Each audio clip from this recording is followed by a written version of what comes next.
So I was outside this morning doing my morning chores, and usually after I do my morning chores, I like to you know, just take a minute, walk around the property, see what's going on, go look at the trees, walk my fence lines, check to make sure everything looks okay.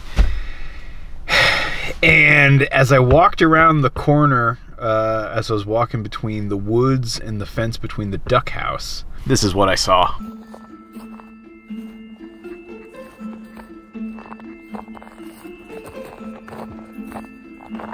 I can't believe it either. I mean,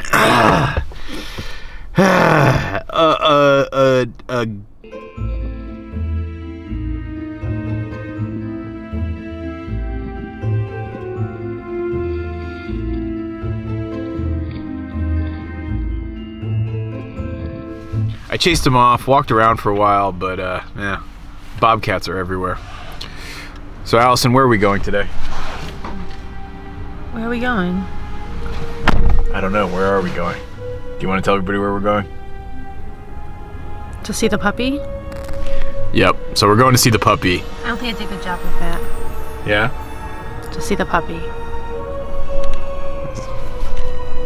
To see the puppy. I can't do this. So yeah, so we are actually in the car right now. We've been driving a little bit. We're in New Hampshire right now. We're driving to go to the breeder where our livestock guardian puppy is, and we're gonna go see it and visit it. It's not coming home with us today, but this will be our first look at the little furry ball of guardianship, and I'm looking forward to it. Aren't you? Yes.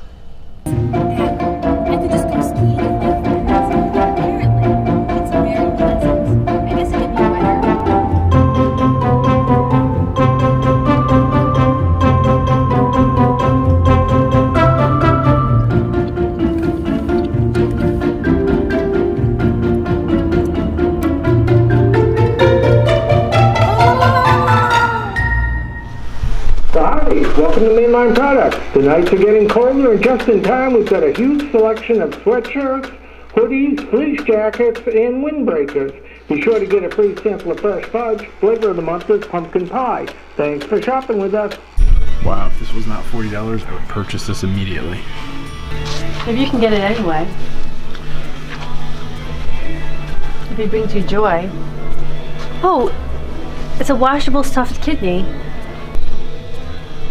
So we just crossed over into Maine, about to go to the breeders. We figured we'd stop for a little bit of a pit stop. This place is kind of interesting. So I got to admit, I'm a little nervous about meeting the puppy. Like, I hope we get along. I hope it's like a good situation. You know, like I've told you in other videos, it's been so long since I've actually had a dog that getting used to something like this is just, it's a little bit different for me. Okay, so I'm debating here. Do I want blueberry butter or blueberry spread? So we had an awesome time at the breeder yesterday. Unfortunately, we couldn't videotape or film while we were there on their farm, and so can't show you guys any of that. But don't worry, you'll see the puppy real soon. So while Allison and I were driving back, she brought up the plan that we have for how we're gonna house and train the dog. So to date, the plan had been that we were gonna keep the geese, the chickens, and the dog all underneath the barn. And you know, they would have their own separate places to stay, but there'd be a shared paddock that I could mix them together with so that they could train together at certain times. And well, on the drive back, Allison and I got into a little bit of a disagreement around how we were doing it. So Allison brought up the very good issue that if we have this bobcat lingering and lurking, having the dog in the barn further away from the ducks might not be the best idea, because the ducks are the ones who really need the protection the most. But me being the stubborn guy that I am, I pushed back and I was stuck to the plan that I had in the back of my mind. You know, I'd already gotten the space set up. I had already talked to you guys about the plan. I feel like I was locked in. But let's face it, I was being stupid. And so that's why After getting through my thick-headedness a little bit, I came around and realized that Allison had a very good idea. And so I'm gonna be changing the plan. I will admit, I'm probably not wearing the most practical outfit for this errand, but I'm trying to multitask right now.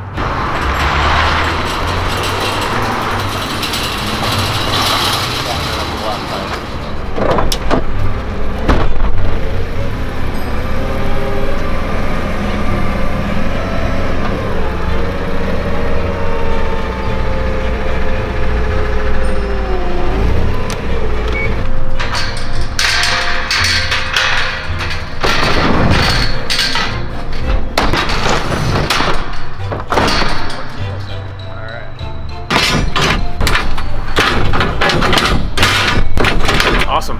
Thank you, sir. Thank you. Appreciate it.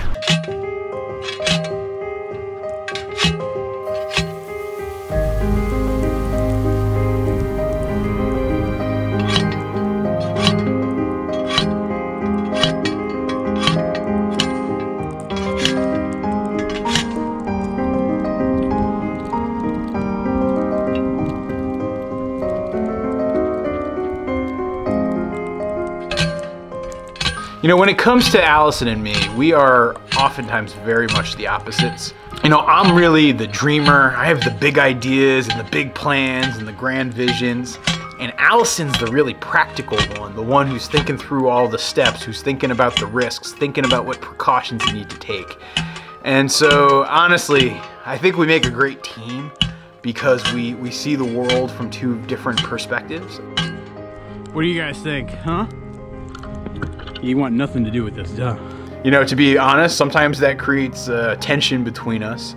But overall, I think it makes us such a stronger team. When somebody like Allison comes to me with an idea, I need to be open to it because that idea that she suggested was a pretty darn good one. So Allison's plan was to move the dog into the old duck house, or the current goose house. The shelter, while pretty basic, would protect the dog pretty well.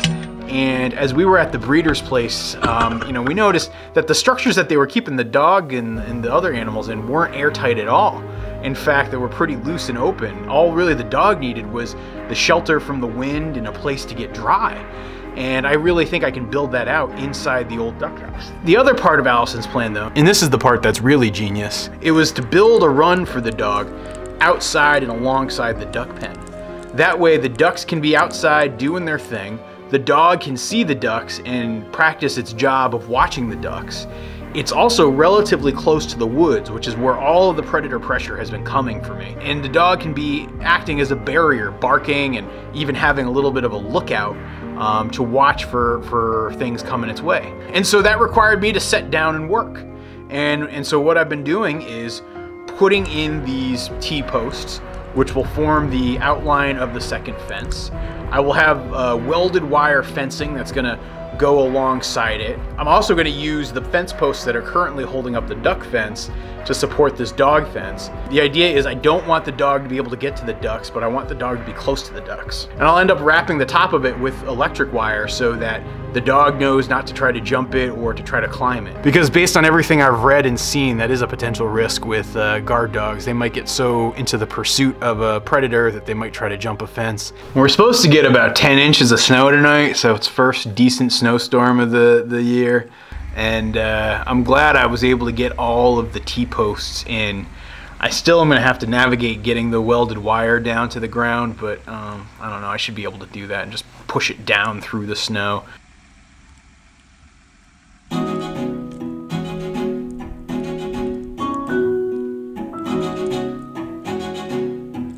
The whole reason I'm getting the livestock guardian dog in the first place is to protect the ducks.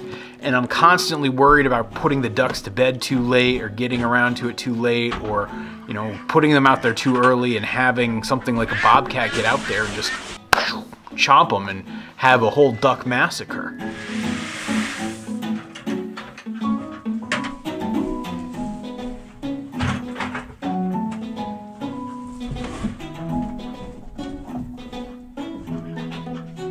All ducks, go to bed.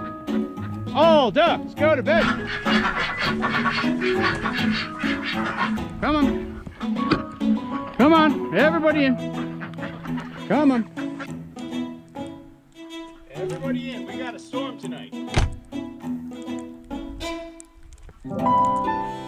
So yeah, this has all been a change of plan. So I think the lesson for me is that, you know, sometimes your plans are gonna need to change and sometimes your plans are gonna adapt, and you need to listen to the people who are trying to give you good advice, and don't be too reluctant to take it, because to be really honest, I think this is an even better plan than I have. I mean, even putting the dog out there with that extra space is gonna be good for the dog. And so that's where I leave you guys, because I've gotta go deal with snow removal.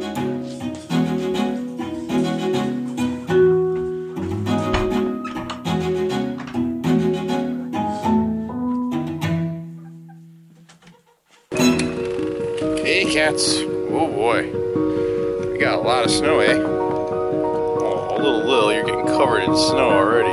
So it looks like I got the duck winter paddock done just in time, because it's definitely gonna be a snowy one today. How you doing, Pablo? Huh?